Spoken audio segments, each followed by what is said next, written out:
আসলে আপনি যে কথাটা বলছেন যে মুসলিম কান্ট্রি, আমি দেখি যে গান বাজনা আলাদা করি না আমি কখনোই। আমার মনে হয় কি পাপু ভাই, যে পৃথিবীতে অনেক মুসলিম কান্ট্রি আছে যেখানে আমাদের থেকে আরো অধিকতরভাবে গান বাজনাটা মানে প্রবাহমান আর কি। কিন্তু আমি চিন্তা করি সবসময় একটা জিনিসই, যে এটা তো আমি একটা ওয়ার্ক, আমরা যে এতটা স্ট্রাগল করে আসছি আজ পর্যন্ত, এতটা স্ট্রাগল করে আসছি, এটা জোর করেই বলবো।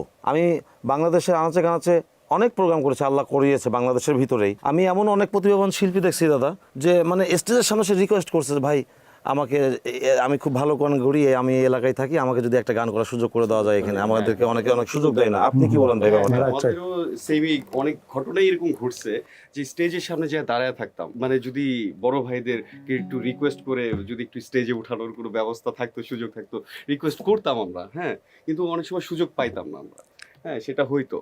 এখানে আমি একটু মজা কাহিনী বলি একটু। প্লিজ। 97-এ আমি যখন ছোট, আচ্ছা আচ্ছা। তখন পমিতুস ব্যান্ড একটা আমাদের সরকারি হোমিওপ্যাথি ডিগ্রি কলেজ আসে। তখন আমি তো ছোট, আমি তো আব্বু বলতে সাব্বাম গান শুনবো। তখন দেখলাম বিপ্লব ভাই তখন চুটি একটু ছোট ছোট ছিল, মানে তখন বড় হতেছে।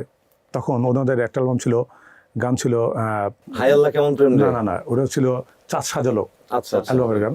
তা আমি বলছি আব্বু আমি ওই সামনে দেখবো। তা আমাকে একটা মানে সাউন্ডটা এমন জায়গায় রাখছে, তা আমি এইভাবে দেখতেছিলাম বসে বসে যে ওরা কেমনে গান করে। তো বিষয়টা হচ্ছিল স্টেজে আমরা যখন স্টেজ করি বা গান করি বাংলাদেশের, আমরা আছে অনেক আমরা শো করি, ওই সময় দেখা যায় যে অনেক বলে যে ভাই আমাকে একটা গান গাওয়ার সুযোগ করে দেন।